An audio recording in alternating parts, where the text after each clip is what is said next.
This is the Midway region, a Pokemon region based on the Midwest. Man, it's cold.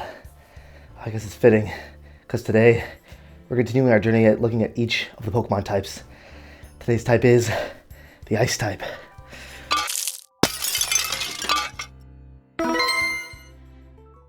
The Ice type fits perfectly into the Midway region, as its real-life counterpart, the Midwest, is known for having harsh winters. So there's plenty of inspiration to pull from. That being said, let's jump right into it.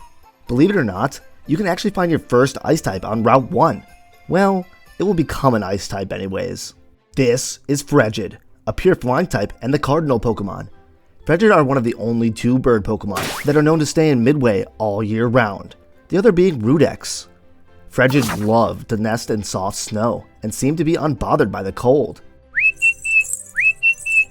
After some training, your Frigid will evolve.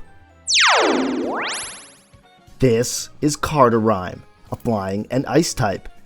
Cardarime will use their icy abilities while flying through the winter woods to grow icicles on the branches of the forest. Not only as a form of defense for its nest, but also because of how it makes the forest look in the moonlight. Both Frigid and Cardarime are more obviously based on cardinals, a type of bird found all over the United States, but will actually stay where they are all year round and wait out the winters. With its counterpart, Rudex, they make up two separate bird Pokemon that one could find in the beginning of their journey in Midway. If you want to learn more about Rudex, and Frigid for that matter, you can go check out the video on flying types. It can be found in the Midway by Type playlist.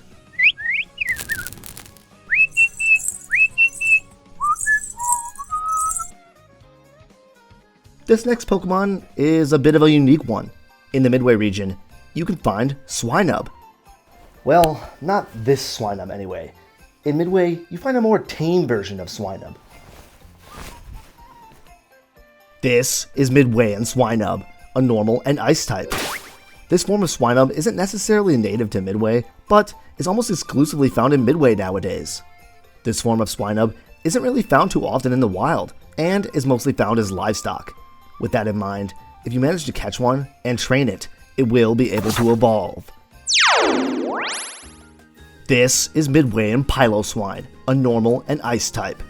This form of Piloswine has almost no fur, and has built up a lot of fat on its head instead of its back. Midwayan Piloswine are often ready to protect the Swinub, if need be, but are generally more docile than their final evolution. If you teach a Midwayan Piloswine the move Ancient Power, it will actually evolve into Mamoswine. But if you teach a Midwayan Piloswine the move Ice Hammer, it will be able to evolve into a new Pokemon. This is Hamoswine, a normal and ice type. Hamoswine are true guardians of the Swinub pack. They create a large, thick, and sturdy ice mass on their head for them to ram into enemies. You will be surprised to find out that they are very quick and short movements, but also have a quick reaction time. Midwayan Swinub, Midwayan Piloswine, and Hamoswine are very closely related to their hairy counterparts, and that's because of how real pigs live. If a tamed pig finds its way into the wild, it will undergo a process and eventually become a wild boar, which is exactly the same species as a tamed pig. So I took that idea and made Midwayan Swinub and Midwayan Piloswine. I didn't think that Mamoswine fit very well as a Midwayan form, so I created Hamoswine. The reason I decided to allow Midwayan Piloswine the ability to still evolve into Mamoswine is for the same reason I talked about earlier, that pigs and wild boar are the same species. On the coldest and driest winter nights, you can find a Pokemon known as Rabazing, an ice and electric type. Rabazing will use the dry air to charge their static electricity, though doing this will often lead to them sticking to each other. You might think this is to their detriment, but what would you do if there was a giant, angry, Rabazing snowball heading towards you? Giving Rabazing a Thunderstone will allow it to evolve. This is Rabazap, an ice and electric type. Rabazap can deliver a shockingly powerful kick with their legs, but are very rare, as where they live, Thunderstones are hard to find. However, you will find them on the coldest nights staring up at the moon. Rabazing and Rabazap are based on rabbits, of course, but Also take the idea of static, which is especially bad when it's dry, which happens in the Midwest during the winter. Of course, Rabizing looks like a snowball. If you wanted to learn more about Rabizing and Rabizap, go check out the video on electric types. It can be found in the Midway by Type playlist.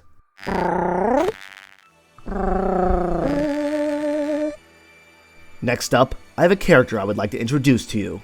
This is Holly Fortier. She runs the snowplow business in the Midway region, and every winter you will find her and her crew taking care of the roads and keeping them free of ice. She does work during the other months, but not as a snowplow driver, rather as a garbage lady with her daughter. Her daughter is another prominent figure in the Midway region known as Marigold Fortier. Mary is actually Midway's Steel-type gym leader, but Mary isn't the only one in the family who is good at battling. Holly, Mary's mother, is actually Midway's very own Ice-type gym leader. During the summer months, you can find Holly en route collecting garbage around the region. Challenge her then, and you'll get a classic one-on-one gym battle. But after work, you can find her at their warehouse. At the warehouse, she has her gym trial set up, that way you can experience her unique battle all year round. During the winter, however, if you find her on her plow route, you can have a unique battle experience. Let's take a look. The battle begins, and of course, it's a double battle. The wind picks up and creates snowdrifts to block in the battlefield. Throughout this whole battle, the snow weather effect will be active. Even if you change the weather, once it wears off, it will return to snow. This will give her an advantage outright, because any ice type in the snow will get a 50% boost to their defense stat. However, that's not all. Since this battle takes place on the street, you must make sure it stays clear during the battle in case any traffic needs to pass through. They have to stay safe. During the battle, the road might cover with ice, and Holly will let you know that only a fire-type move will fix this. If you choose to ignore it, your Pokemon will have to traverse the icy road, making them move last.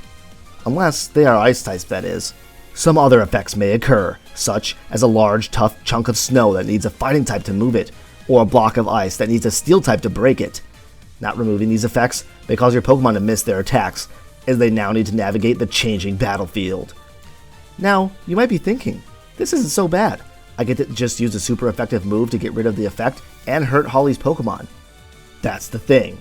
If you use a move to get rid of the said effect, it will use up the move instead of hitting her Pokemon. Do you think you could defeat Holly? She definitely has the advantage in this arena. Whew, that was a tough battle. That really warmed me up. If you manage to defeat Holly in battle, she will reward you with the Plow Badge and will make you one step closer to the Pokemon League. Liking this video and subscribing to this channel will also make you one step closer to the Pokemon League. Alright, now that we're all warmed up, we should take a look at some Ice-types Pokemon that you can find only in the summer. This is Chocolot, a pure Ice-type and the Sunday Pokemon. Chocolot are only found in the summer, for some reason still unknown to science, though it is theorized that the chocolate-like goop on their head will freeze solid in the winter, giving them brain freeze and stopping them from thinking. But because of this, Chocolot actually have a unique ability called Hard Shell, which makes it so they can be frozen, even as an ice type. But that is the only status condition they can get. Chocolot are a fan favorite in the Midway region, even though they are rather messy. With that in mind, Chocolot will actually evolve. After some training, of course. This is Chocolux, a pure ice type and the Sunday Pokemon. Chocolux now have a double scoop, making them more effective during the winter. When one of them freezes up, the other will take control and try to warm the other. That is, until it itself freezes. Otherwise, both heads are usually in equal control. If it isn't obvious to you already, Chocolot and Choculux are based on the Vanillish lines. However, I decided to cut out one of the evolutions. To me, it just didn't feel necessary. The reason I decided to make them chocolate is because, well, the chocolate sundae was actually invented in the Midwest. So why not go double chocolate?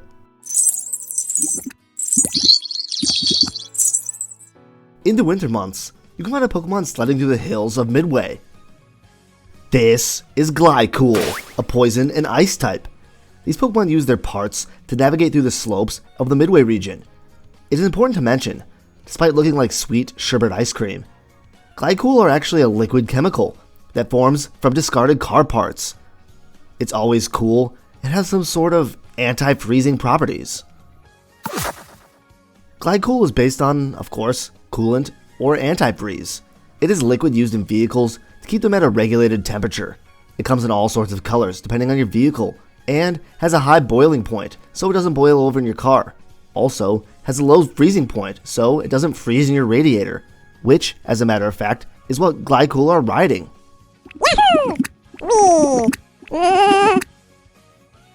And maybe you had noticed, during the gym battle, the starter Pokemon final evolution of Kogan had a bit of a revamp.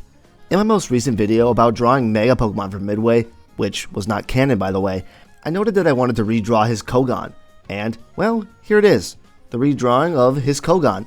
I took away the clouds that came out of each side of its teepee, and gave it more ice-type features like the ice-related diamond patterns that are going across its body. Next up, I have a returning Pokemon from the ground-type video. This is Rotandillo, a ground and ice type.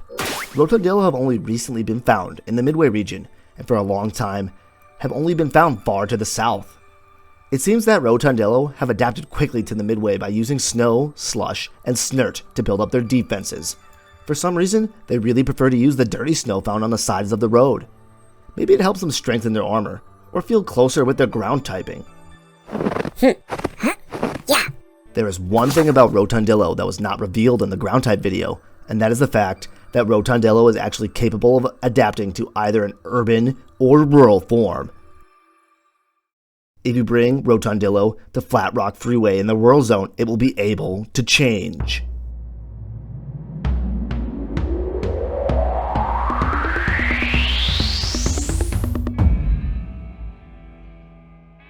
This is rural Rotandillo, a pure ground type. This form of Rotandillo more closely resembles its relatives to the south, and it creates armor with a tough sandstone aggregate found from the surrounding earth.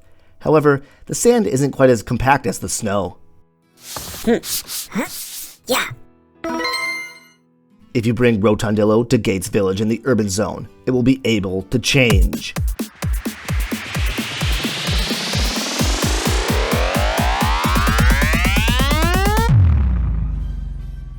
This is urban Rotandillo, a pure ice type.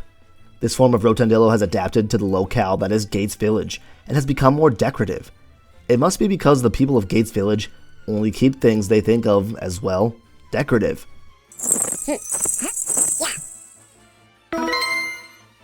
Alright, that's it for today. The next type video will be about the normal type, then followed by rock, and lastly dragon. So, make sure you subscribe to the channel so you can be around for those videos. And remember, keep those running shoes on, trainers.